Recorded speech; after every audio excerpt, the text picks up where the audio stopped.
குமரன் உயிருக்கு பசுபதியால் வந்த ஆபத்து. விஜய்யை காப்பாற்ற நவீன் எடுத்த முயற்சி.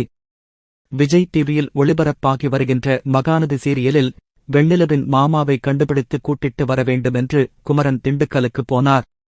அங்கே போன இடத்தில் வெண்ணிலாவின் மாமா வீட்டுக்கு வராமல் பசுபதி கஸ்டடியில் இருப்பதை தெரிந்து கொண்டார்.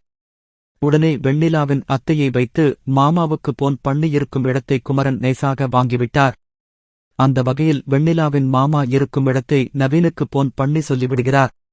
நவீன், சரி, இங்க வந்து பார்த்துக் கொள்ளலாம், நீங்க பஸ்ஸில் வர வேண்டாம், எல்லா இடத்திலும் பசுபதி ஆட்கள் இருப்பார்கள், அதனால் ஒரு கார் பிடித்து வந்துவிடுங்கள் என்று சொல்லிவிடுகிறார். அதன்படி குமரனும் காரில் ஊருக்கு வந்து கொண்டிருக்கிறார். இதற்கிடையில் நவீன் ராகினியை பாலோ பண்ணி பசுபதி இருக்கும் இடத்தை கண்டுபிடிக்கும் விஷயமாகப் போகிறார். அந்த வகையில் ராகினி பசுபதி இடத்திற்கு போனதும் நவீன் அதை பார்த்து விடுகிறார். பிறகு வெண்ணிலாவுக்கு அவ்வப்போது ஞாபகம் வருகிறது என்று போன் மூலம் பசுபதி தெரிந்து கொண்டார். உடனே வெண்ணிலா கதையை முடிப்பதற்கு அடியாட்களிடம் சொல்லிவிடுகிறார். இந்த விஷயத்தை கேள்விப்பட்ட நவீன் வெளியே வந்து காவிரியிடம் தகவலை சொல்லி வெண்ணிலாவை காப்பாற்ற சொல்லுகிறார்.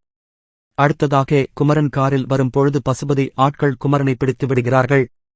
அவர்களிடம் சண்டை போட்டு தப்பிக்கும் பொழுது வசமாக சிக்கிக் கொண்டார். உடனே பசுபதி ஆட்கள் கத்தியால் குமரனை குத்துவதற்கு போகிறார்கள். ஆனால் குமரன் அவர்கள் கண்ணில் மண்ணை தூவி அங்கிருந்து எஸ்கேப் ஆகி சென்னைக்கு போய்விடுவார்.